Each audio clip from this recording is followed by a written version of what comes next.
Okay, so time to install the stools. So I know the length of the pedestal, and I just use this tube that fits over top of the pedestal. So I know that that's the height flush to the bottom. That way I can put them all in because there's 16 of them or so. So I'll just slip this over like that. And then just scrape off a little bit of that paint so I get a nice weld into the base of the model.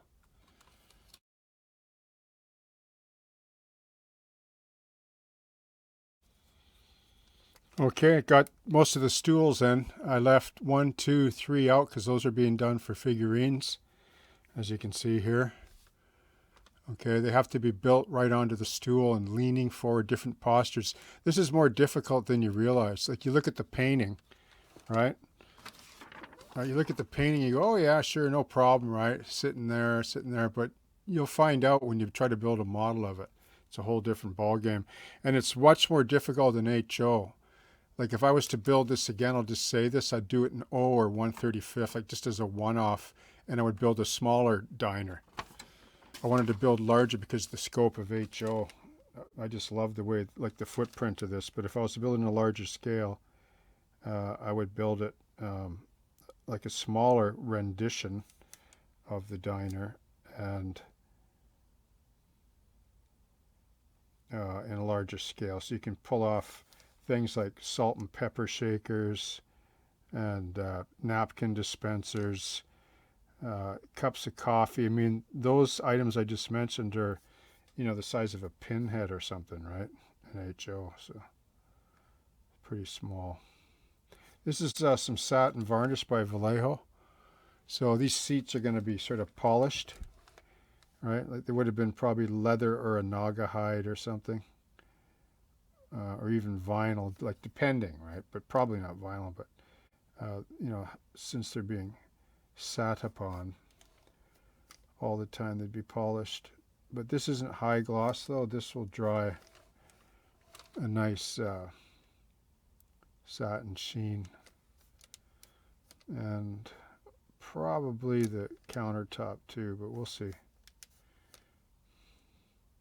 But it's coming close.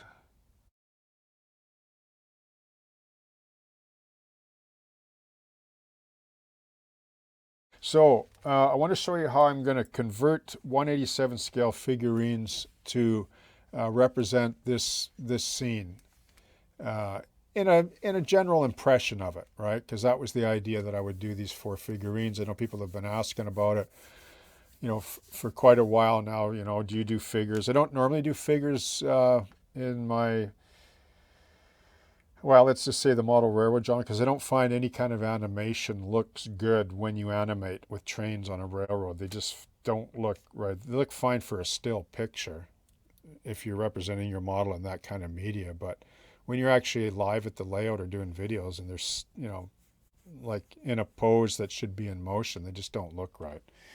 So I'd rather not have any at all if that's the case, or just have one like this guy here works, right? He's just reading the newspaper. He wouldn't be moving. He wouldn't be. She might be a little bit. And this guy's definitely in motion, reaching down for something. But I'm going to do it just for fun.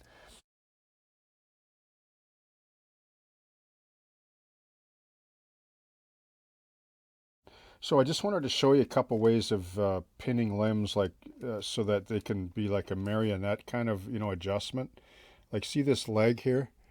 Like I can bend this, right? See, I can bend it up, down. I can straighten it out. I don't want to do it too much because this is jeweler's wire, and if it's got a kink in it, it'll break. The heavier copper with the larger scale is much more robust. You can also use a piece of rod, plastic rod too, to mount heads and arms if you're sure about the position. The advantage to the copper, it allows you to tweak and adjust. So I got to get this guy to sit up to the counter here, right? And so I'm going to have to stretch this leg down a bit. This one here, it's kind of folded up, but I like the way his hand is on his knee like that. So what I'm going to do is, since you can't see in the painting, no one knows what's going on below here. Nobody knows the relationship of this couple here. I mean, there are unknowns here. Like, is he reading a newspaper? Is he stirring his coffee? I mean, I don't know, right? what's he grabbing down here? Like, it's kind of neat. There's been talks about the mysteries behind this painting. But anyway, so yeah, so here's a little copper. Here, I'll just show you how I put this arm on here. So, because I'm going to have to adjust the arm because he's going to be sitting up to the counter. So I've drilled this out. Just going to put a little bit of medium CA on there. And this is the arm that I'm going to use. And I drilled a hole just like that. Okay. Now you can see I'm going to be able to position that arm to get it to look like that. I'm more interested in the actual angles, like the angles of like the shoulder here, the light hitting this arm, and a little bit of weight on the seat. So I cut into the rear end of the figure and actually shaved this stool down a bit. The stools for this diner are a little bit larger than what would be traditional maybe. I think these are like 8 inches across, whereas my stools are 12 inches. So I did that for visual, just so they look, they stand out better. It's a bit of a cheat. You can get away with that with HO, I find, increments.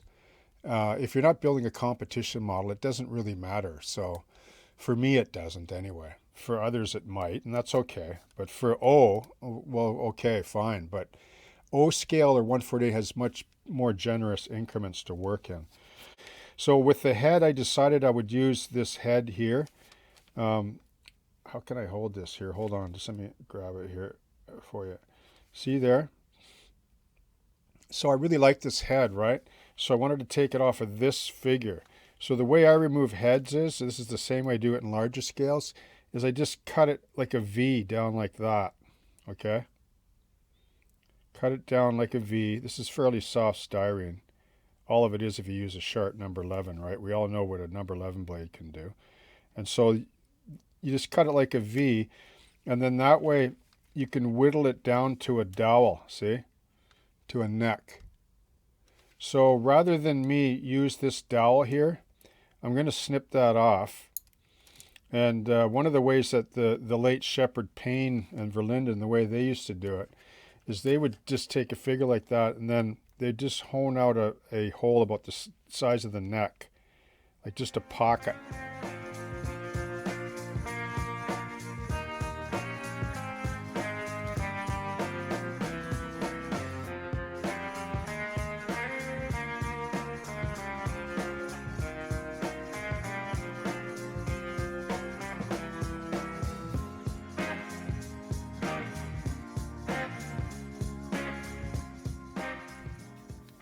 Okay, and what I'm going to do is I'm just going to fill in the joints.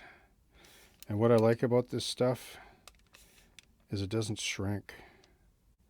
And it blends in with a brush. And it's water-based, and you can just basically make those joints disappear.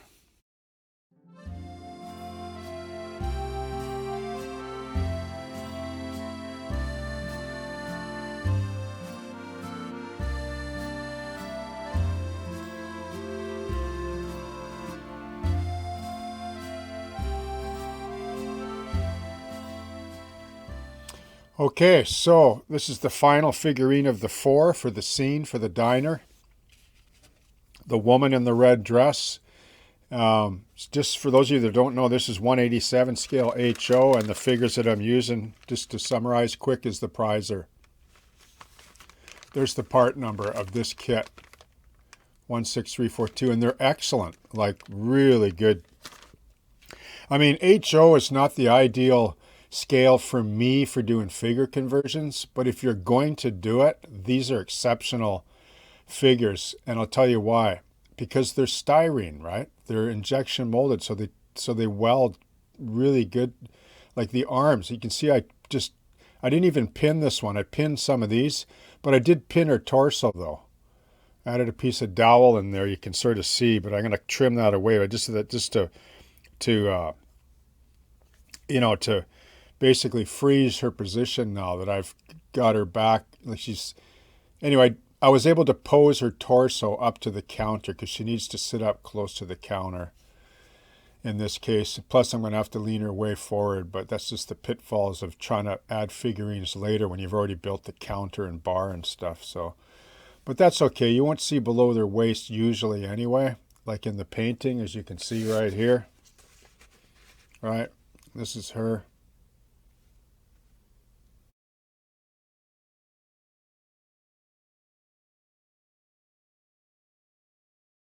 So I'm pretty pleased with the what I came up with here. It's quite a challenge to actually model convert HO figures because you're just getting so small. But I just want to talk about what I'm doing because it's very difficult to film this. But because when you're getting in close, your head's in the way and hands. But like this guy here, you can see like the shadow. Like he's just basically white, a white uniform, white hat. And the shadow, like I'm just going to use a blue wash, right? Like I can kind of show you here. Um, I'll just mix a little bit of white with this blue here just to get a little bit of a more blue kind of color. And you can see how, just by putting it on like a thin wash, it just goes into the shadows or the crevices of the pant leg, right? And I don't even know if I put white on this torso yet, but you can sort of see, like here, like the shadow on here is just blue. So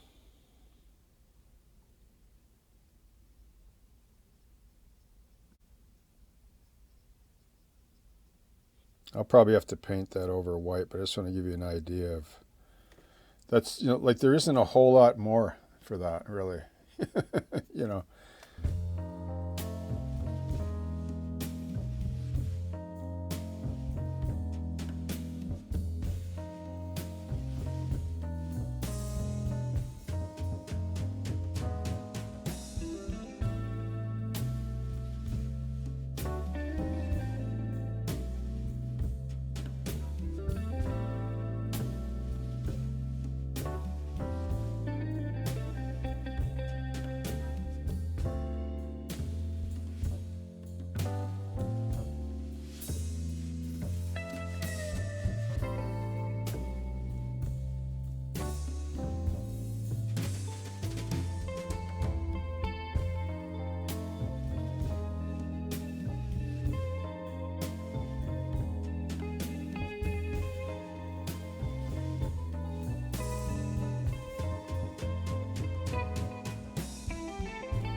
Okay, so just to cover this then, which is probably not the best example to use to show how to paint figurines, or one method anyway, because there are many, many methods. But as you know, I like to use oils because, like, I know that my highlights are already on this figure, like the white underneath, like the base white. I like to paint the figure white, even if the plastic figure is white, with acrylics, right? Because oils will never lift acrylics. Now, this is just a white shirt.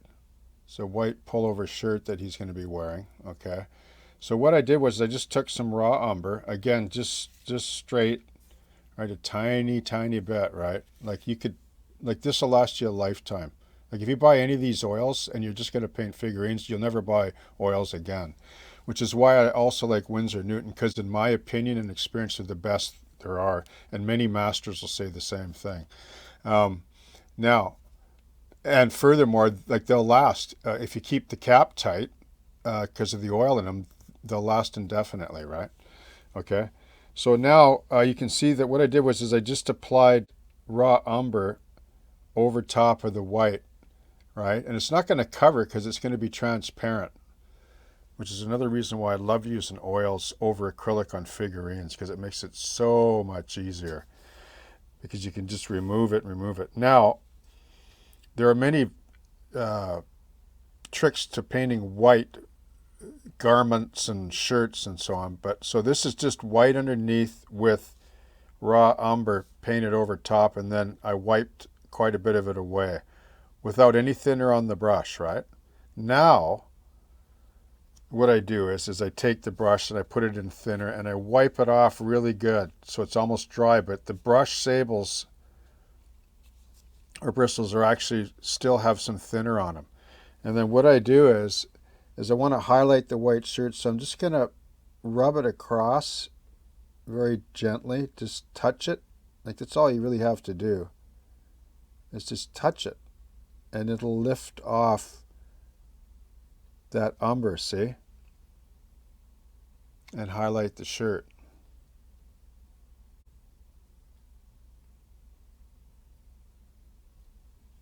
And it'll leave a soft edge. See? Done, right? That's the beauty of oils, okay? Now, I didn't do that with the pants. I just used acrylic just to show you that you can do it with acrylic as well, or Vallejo. So it's just a white, so these are kind of like blue jeans, right?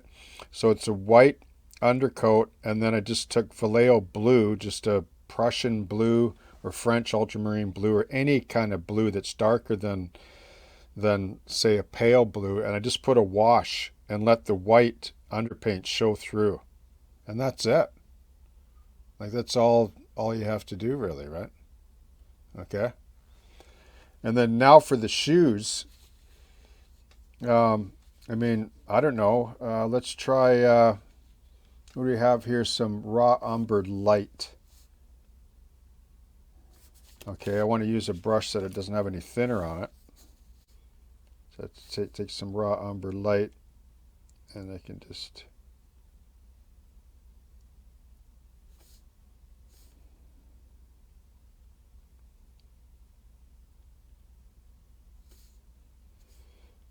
And once again, oils is not going to dry up on you. So you don't have to panic. And the oils also have a transparency quality that acrylics can never have. Because I mentioned before, as oils are inherently transparent, acrylics are inherently opaque. But they both have a place on the modeler's bench, especially when you paint figurines. So there's just muddy shoes, right? Now, what I'm going to do is take that brush that's been cleaned and dried off, just wiped off, but still has thinner in its fibers. Okay? Now I'm just going to remove some of the top off the runners.